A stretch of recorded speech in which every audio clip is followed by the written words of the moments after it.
You're watching KREM 2 Morning News.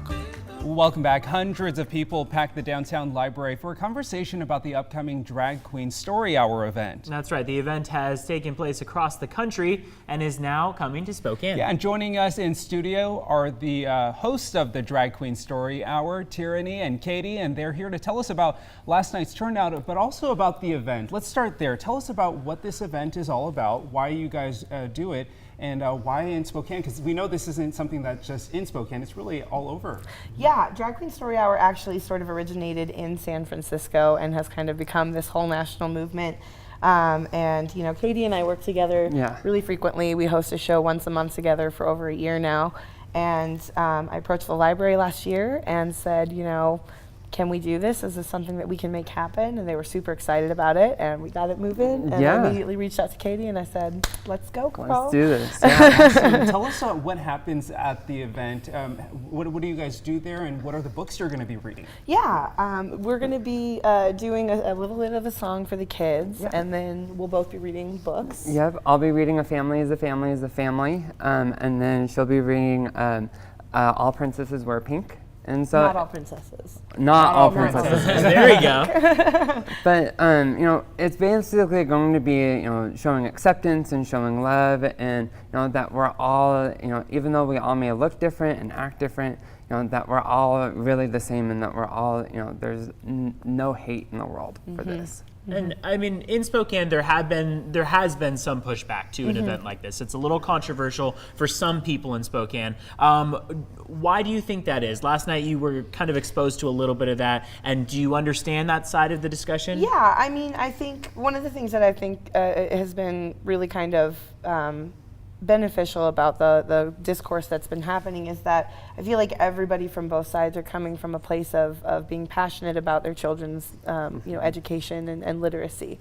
So I think that that's something that's really, really important for both sides, so I can really appreciate that, and I can understand how people would be really passionate about that. I think there's just a lot of misunderstanding, and last night at the panel we were really lucky to have a bunch of people in the room. I think there were over 100 people that ended up showing up for it, and they were all very supportive and loving, and lots of people had questions at the end and came up and talked to myself and the other panelists. It was just really a really good time, and even those that came up and said that they didn't necessarily agree were able to say, you know, I really respect that you came out here today and you know, said your piece and did so, you know, peacefully and all that. So agree to disagree. Exactly, basically. Yeah.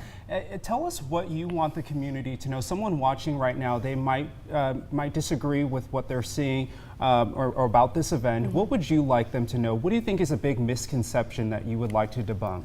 You know, I think the biggest thing is that, you know, the kids at the end of the day are going to learn a lesson of, you know, love and compassion, and that's all that we're trying to get across is, you know, we don't have any other motives. Our motives are to entertain the kids, to let them have fun and dance and have a great time. And, you know, if they can come out to a library and learn and want to start reading more and want to, you know, do that, then that's our goal. You know, if they get distracted by all of the protests and everything like that, then we lost. Right. So, absolutely. And I think that's kind of an important thing too, is it might not be quite as exciting for the kids if they're entering an environment with hostile vibes and that kind of thing. I've been working really, really closely with the library over the past few weeks to really ensure that the event is going to be as safe as possible for everybody that's involved. I mentioned last night that you know, our number one policy, our number one approach with this is that we are a nonviolent you know, protest that is there to come and just sort of show these kids a good afternoon. Right. Because you know, there's going to be a little bit of a limited space as to how many kids we can get in there, and we really want to make sure that those that can't will be having a good time out on the lawn with bubbles and face painting and all kinds of fun stuff. Could you give us that information for anyone who's watching who wants to attend? Where is it? What time? What are the ages for those kids? Yeah, so that's going to be at the South Hill this weekend, starting at 2 p.m.